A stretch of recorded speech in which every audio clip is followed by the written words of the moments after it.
दोस्तों, यह कहानी उस वक्त की है जब मुस्लिम फौज ने दुनिया के सबसे बड़े साम्राज्य में से एक पर्शियन एम्पायर को जड़ से उखाड़ फेंका था। लेकिन इस फतह के दौरान ऐसा रहस्यमय ताबूत मुसलमानों के हाथ आया जो हजारों सालों से दफन था। इसके अंदर मिली एक ऐसी इंसानी बॉडी, इसकी लंबाई तो अनोखी थी ही, साथ ही इसके साथ मिली अशरफिया और एक अंगूठी ने मुसलमानों को हैरान कर दिया। दोस्तों, क्या यह है किसी आम इंसान का ताबूत था या फिर किसी पैगंबर का? इस ताबूत ने एक ऐसी कहानी को जन्म दिया जो हमने सोचने पर मजबूर कर देती है। आज हम जानेंगे कि आखिर यह ताबूत किसका था और इसके अंदर क्या था, और उस ताबूत ने मौजूद इंसान की बॉडी को दफनाने के लिए हजरत उमर रजी अल्लाह तआला अन्हु ने 13 अलग अलग कब्रों को क्यों खुदवाया और किसके हुक्म से उस इंसान की बॉडी छिपा दी गई थी। जानने के लिए वीडियो को पूरा जरूर देखें। दोस्तों, यह उस दौर की कहानी है जब मुस्लिम दुनिया की खिलाफत की गद्दी पर दूसरे खलीफा यानी हजरत उमर रजी अल्लाह तआला अन्हु बैठे हुए थे। इनकी खिलाफत के दौर में ही मुसलमान फौज हमारी दुनिया के इतिहास की एक बहुत बड़ी सुपर पावर न एम्पायर को पूरी तरह से उखाड़ फेंकने में कामयाब हो गई थी, मगर दोस्तों पर्शियन एम्पायर के खिलाफ छेड़ी गई इस मुहिम के दौरान जब मुसलमानों ने ईरान के एक शहर को, जिसे सस्तर या तुस्तर के नाम से जाना जाता है, उसे जीत लिया और वहां से माले गनीमत इकट्ठा करना शुरू कर दिया, तो उन्हें एक बड़ा ही अजीबोगरीब ताबूत मिला। यह ऐसा ताबूत था इसके अंदर एक इंसानी बॉडी मौजूद थी। जब उस ताबूत को खोलकर देखा गया तो उसके अंदर जिस इंसान की बॉडी मौजूद थी वह इंसान हद से ज्यादा लंबा था। इतना लंबा कि जितनी लंबाई उस दौर में इंसानों की हुआ ही नहीं करती थी। इतना ही नहीं, उस ताबूत के साथ मुसलमानों को बहुत सारी अशरफिया और एक अंगूठी भी मिली। वहाँ के रहने वाले लोकल लोगों के मुताबिक जब कभी किसी को मजबूरी के में कर्जा चाहिए होता था तो वह इस ताबूत के पास मौजूद इन अशरफियों को ले जाया करता था और बाद में जब उसकी जरूरत पूरी हो जाती तो उन अशरफियों को वापस कर दिया करता था। इतना ही नहीं, जब कोई इंसान नियत गड़बड़ हो जाने की वजह से इन अशरफियों को वापस नहीं करता चाहता था तो वह फौरन बीमार हो जाता था। साथ ही साथ वहाँ के रहने वाले लोकल लोगों ने मुसलमानों को यह भी बताया कि जब कभी इस इलाके में बारिश नहीं होती और सूखा पड़ जाता तो वह इस ताबूत को खुले आसमान के नीचे रख देते और उस ताबूत की बरकत से ही खुदा उनके इलाके में बारिश कर देता था। लिहाजा मुसलमानों के जो सिपह सालार थे यानी हजरत अबू मूसा अल अशरी, उन्होंने फौरन एक खत लिखा और हजरत उमर की तरफ रवाना किया। जैसे ही हजरत उमर ने इस पूरे ताबूत के बारे में सब कुछ खत के अंदर पढ़ा, उन्होंने फौरन एक आलिम को बुलवाया। यह उस दौर के बड़े और काबिल आलिम थे जो पहले यहूदी हुआ करते थे, मगर उन्होंने बाद में इस्लाम धर्म को अपना लिया था। लिहाजा उन आलिम साहब ने पहले तो उस खत को बड़ी ध्यान के साथ पढ़ा और फिर सारे डॉक्यूमेंट पर गौर फिक्र करके हजरत उमर को बताया कि वह ताबूत और उसके अंदर जो बॉडी मौजूद है वह किसी और की नहीं बल्कि हजरत दानियाल अलैहिस्सलाम की है। दोस्तों, वह हजरत दानियाल अलैहिस्सलाम जिन्हें अल्लाह ताला से यह दुआ की थी कि अल्लाह मुझे आखिरी पैगंबर हजरत मोहम्मद सल्लल्लाहु अलैहि वसल्लम की उम्मत में दफन करना। जैसे ही हजरत उमर रजी अल्लाह तआला अन्हु को इन तमाम चीजों के बारे में खबर हुई, उन्होंने फौरन अपने सिपह सालार को जवाब लिखा। उस खत में उन्होंने लिखा कि यह हजरत दानियाल अलैहिस्सलाम है, इसलिए तुम फौरन रात के अंधेरे में ही 13 अलग अलग जगहों पर कब्र खोदो और यह 13 ऐसी जगह हो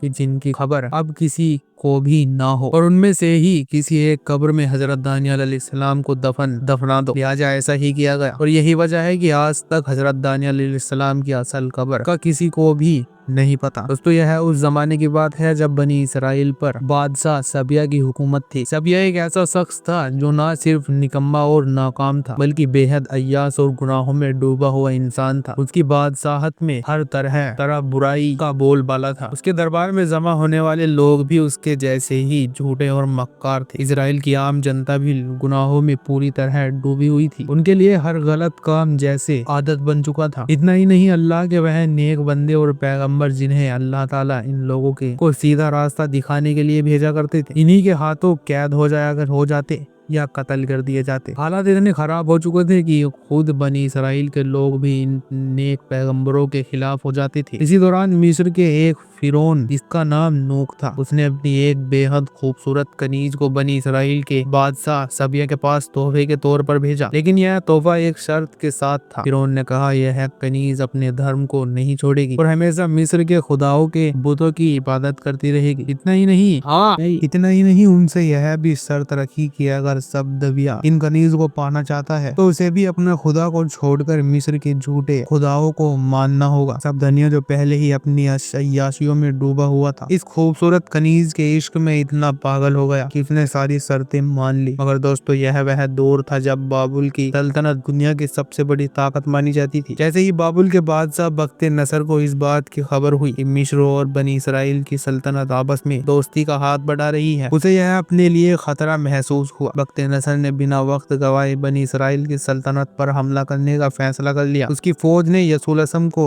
चारों तरफ से घेर लिया। हैरानी की बात तो यह थी कि जिस वक्त बख्त नसर की फौज यसूलसम को घेर रही थी, उस वक्त भी सबिया नाम का यह बादशाह अपनी अय्याशियों में डूबा हुआ था। बख्त नसर की फौज ने यसूलसम पर हमला किया तो उन्होंने रास्ते में आने वाले हर शख्स को बेरहमी से कत्ल कर दिया। हजारों यहूदियों को मौत के घाट उतार दिया। जो लोग बच गए उन्हें कैद कर लिया गया। यरूशलेम की गलियां लाशों से भर गई। इस दौर बख्त नसर ने एक और खौफनाक हुक्म जारी किया। उसने बनी इसराइल को मजबूर किया कि वह अपने सबसे मुकद्दस जगह यानी हैकल सुलेमानी को अपने ही हाथों से बर्बाद करे। बनी इसराइल के लोग मजबूर थे तो बनी इसराइल के लोग रोते हुए अपनी इस मुकद्दस जगह को तबाह करने पर मजबूर हो गए। इसके बाद बख्त नसर ने बनी इसराइल की पूरी कौम को कैदियों की तरह भागते हुए बाबुल शहर ले गया। बाबुल शहर में कैद हुए लोग अब अपनी जिंदगी को बर्बादी और गम में जीने लगे। इनमें हजरत दानियल अलैहिस्सलाम भी थे जो उस वक्त जवान थे। एक दिन बाबुल के बादशाह बख्त नसर ने एक ख्वाब देखा जो उसे बहुत परेशान कर रहा था। अगले दिन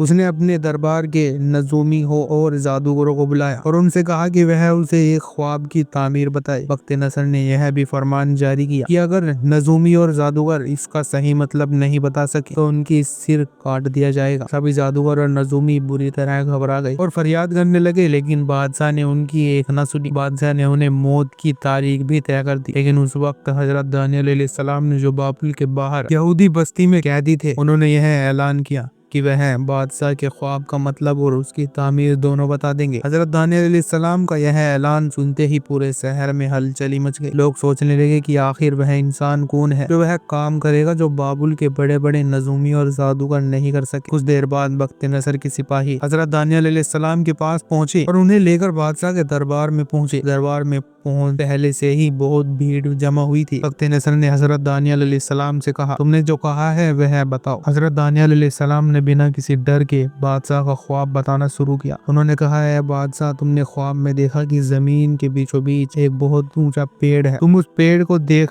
ही रहे थे कि अचानक एक फरिश्ता आकर कहता है, इस पेड़ को काट दो, इसकी शाखाएं हटा दो और इसके पत्ते झाड़ दो। हजरत दानियल अलैहिस्सलाम जैसे जैसे बख्त नसर का ख्वाब बता रहे थे वैसे वैसे बादशाह का चेहरा का रंग बदलने लगा। वह घबराया हुआ सा महसूस कर रहा था। ख्वाब में मौजूद पेड़ की तामीर ने उसे और भी परेशान कर दिया। फिर आखिरकार बख्त नसर सहन न सका और वह अचानक खड़ा हो गया। उसके साथ उसके छोटे वजीर भी खड़े हो गए। बख्त नसर ने गुस्से में आकर कहा, ऐ इब्रानियों के नबी, तुमने जो कहा है वह सच है, अब मेरे ख्वाब की तामीर भी बताओ। हजरत दानियल अलैहिस्सलाम ने कहा, है बादशाह, तुम्हारे ख्वाब की तामीर यह है कि वह पेड़ तुम हो। जैसे इस पेड़ का अंत होगा वैसे ही तुम्हारी सल्तनत का भी अंत होगा। जैसे पुराने साम्राज्य खत्म हुए हैं उसी तरह तुम्हारी सल्तनत भी खत्म हो जाएगी। बख्त नसर ने फिर हजरत दानियल अलैहिस्सलाम से पूछा, क्या तुम मेरे लिए कोई नसीहत भी रखते हो? हजरत दानियल अलैहिस्सलाम ने कहा, है बादशाह, तुम अपनी गलतियों को सच्चाई से दूर करो और अपनी बदकारियों को गरीबों और भूखों पर रहम करके दूर करने की कोशिश करो। यह सुनकर बख्त नसर ने तुरंत अपने सर झुकाया और उसने दरबार में यह फरमान जारी कर दिया कि हर आदमी को यह बता दिया जाए कि इब्रानियों का यह आदमी अल्लाह के खास बंदों में से है और जिनके अंदर खुदा की खास रूह काम करती है। इसके बाद बख्त नसर ने हजरत दानियल अलैहिस्सलाम को बहुत सारे तोहफे दिए और उन्हें एक बहुत बड़ा ओहदा भी दिया। जब हजरत दानियल अलैहिस्सलाम के पास शाही सल्तनत का सलाहकार बनने का सम्मान था। कुछ दिनों बाद